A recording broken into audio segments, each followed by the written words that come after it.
العالمين والصلاة والسلام على سيد الأنبياء والمرسلين وعلى آله وأصحابه أجمعين أما بعد. حضرات علماء کرام، معزز بزرگوں اور عزیز دوستوں،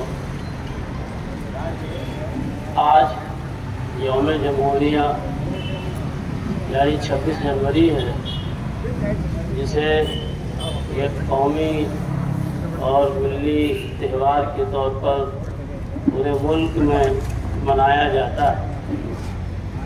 2 دن سال میں ایسے آتے ہیں جسے قومی تہوار قرار دیا گیا ہے. ایک 15 اگست یوم آزادی کا دن اور دوسرا 26 جنوری یوم جمہوریہ کا دن. 15 اگست 1947 کو یہ ملک آزاد ہوا اور آزادی کے 2 سال 11 مہینے 18 دن کے بعد یعنی 26 جنوری 1950 کو اس ملک میں سیکولرزم قانون نافذ ہوا. یہ سیکولرزم قانون، اس کے اندر ہمارے لیے بہت ہی قیمتی چیزیں ہیں جو ایک انسان کو اس ملک میں زندگی گزارنے کے طریقے اور آزادی کے ساتھ اپنے مذہب پر عمل کرنے کی آزادی بھی دیتا ہے. ہمیں اور آپ کو معلوم ہونا چاہیے کہ جو ہم 26 جنوری اور 15 اگست کو جھنڈے لہراتے ہیں، دونوں کے جھنڈے لہرانے کا الگ الگ پس منظر ہے اور الگ دونوں کے طریقے. 15 اگست کو جھنڈا فلیگ ہوسٹنگ ہوتی ہے، جس کا معنی ہے کہ جھنڈے کو نیچے باندھا جاتا ہے پہلے اور پھر اسے اوپر کھینچا جاتا ہے اور اس کے بعد وہاں کھول کر لہرایا جاتا ہے. اس بات کی علامت ہوتی ہے کہ بہت ہی جد و جہد اور قربانیوں کے بعد اس ملک کو آزاد کرایا گیا اور ہم آزادی حاصل کر رہے ہیں، تو یہ اس کی علامت ہوتی ہے. لیکن 26 جنوری کو یہ جھنڈا اوپر بنا ہوتا ہے اور وہیں سے اس کو لہرایا جاتا ہے. اسے جھنڈا لہرانا ہم کہتے ہیں، پرچم کشائی کہتے ہیں. اس کا معنی یہ ہے کہ اس ملک میں اب جو قانون نافذ ہوا ہے یہ ہم سب کے لیے ایک بنیادی میل کا پتھر ہے. اس قانون میں کئی چیزیں ہیں. ایک تو ایک بنیادی ڈھانچہ جسے آئین ہند اور بنیاد کے طور پر ہم اس کو جانتے ہیں. اس کے اندر 25 پارٹس ہیں، 25 طبقے ہیں، ٹکڑے ہیں. ایسے ہی 465 آرٹیکلز ہیں جو شقیں کہی جاتی ہے. تو 3 طرح کی چیزیں ہیں. پھر اس کے ساتھ ساتھ ہمیں اس آئین میں ہمیں یہ معلوم ہونا چاہیے کہ کون سی آرٹیکل اور کون سی شق ایسی ہے جس کو اس ملک کی پارلیمنٹ بدل سکتی ہے اور کون سی شق اور کون سا پارٹ ایسا ہے جس کو اس ملک کی پارلیمنٹ کو بھی تبدیل کرنے کا حق نہیں ہے. یاد رکھنا چاہیے کہ یہ بنیادی ڈھانچہ ہے جسے آئین ہند بنیاد اور آئین کہتے ہیں ہم. اس کے اندر کوئی تبدیلی کبھی کوئی پارلیمنٹ بھی نہیں کر سکتی اور وہ بنیاد ہے مساوات کی، وہ بنیاد ہے آزادی کی، وہ بنیاد ہے مذہبی آزادی کی کہ ہر شخص اس ملک میں اس آئین کی بنیاد پر اپنے مذہب کے مطابق زندگی گزار سکتا ہے آزادی کے ساتھ.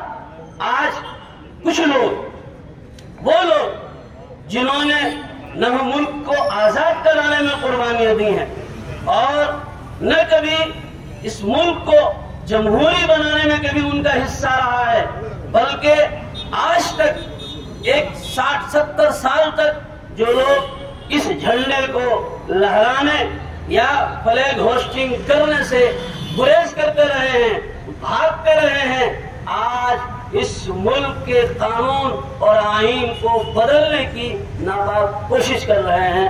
ہمیں اور آپ کو آج ایسے موقع پر، اس یوم جمہوریہ کے موقع پر ہمیں عہد کرنا ہوگا کہ ہم قانون کی پاسداری بھی کریں گے، ہم قانون پر عمل بھی کریں گے، اور جہاں تک قانون کی تبدیلی کی بات ہے کسی قسم پر ہم تبدیلی کو برداشت نہیں کریں گے۔ ہمیں دونوں کام کرنے ہیں، ملک کے قانون کی حفاظت بھی کرنی ہے اور ملک کے قانون پر عمل بھی کرنا ہے۔ ہم قانون توڑتے نہیں ہیں، کبھی کوئی مسلمان یا اس ملک کا جو انصاف پسند شہری ہے وہ قانون کو توڑنے کی کبھی نہ ہمت کرتا ہے، نہ جرأت کرتا ہے، نہ کوشش کرتا ہے۔ وہ لوگ جنہوں نے کبھی ہندوستان کی آزادی میں حصہ نہیں لیا، جو انگریزوں کو مخبر بنے ہوئے تھے، جنہوں نے کبھی ہندوستان کے جمہوری قانون کو نہیں مانا، وہ آج کوشش کرتے ہیں کہ وہ اس ملک کے قانون کو تبدیل کر دیں اور اسے آزادی کا نام دیتے ہیں۔ آج ایک بڑا مسئلہ ہے جو ہمارے ساتھ کھڑا ہے کہ ملک میں ٹھیک ہے جو آرٹیکل 465 ہیں ان میں تبدیلیاں ہوئی ہیں، آج تک 100 تبدیلی ہوئی ہے، ایسا نہیں کہ تبدیلی نہیں ہوئی ہے، لیکن جس میں تبدیلی کا حق ہے اور اختیار ہے اس میں تبدیلیاں ہوئی ہیں۔ آئین میں، بنیادی ڈھانچے میں، سیکھوں میں کبھی کوئی تبدیلی نہیں ہوتی۔ آج لے کر آ رہے ہیں کہ صاحب ہم یکساں سول کوڈ نافذ کریں گے۔ یکساں سول کوڈ کا معنی یہ ہوگا کہ اگر ہندوستان میں 50 برادری، 50 مذہب کے لوگ رہتے ہیں تو ہر ایک کو ایک طریقے پر کھڑا کر دیا جائے۔ دیکھیے، زندگی گزارنے کے لیے 3 حصے تو کم سے کم ہوتے ہیں۔ ایک اپنی خانگی گھر کی زندگی، اس سے اوپر اٹھ کر اپنے معاملات کی زندگی، معاملات میں اچھے بھی برے بھی، یہ کرائم وہی ہوتے ہیں۔ معاملات کی زندگی میں چوری ہے، ڈکیتی ہے، زنا ہے، مار پیٹ ہے، یہ کرمنل ایکٹ ہے۔ لیکن دوسرا، ملک میں زندگی گزارنے کے ایک طریقے، تینوں الگ الگ حصے۔ اگر کوئی شخص نجی زندگی میں مداخلت کرتا ہے تو یہ کبھی یہ آئین ہند کے خلاف ہے، اور اسی نجی زندگی میں مخالفت کا نام کچھ لوگوں نے یکساں سول کوڈ رکھا ہے، یکساں سول کوڈ رکھا ہے۔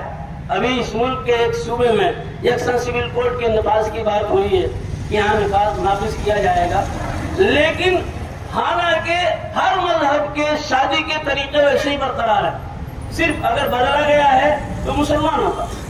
ہر مذہب کے طلاق کے طریقے ویسے ہی برقرار ہیں، لیکن اگر بدلا گیا ہے تو مسلمانوں کا۔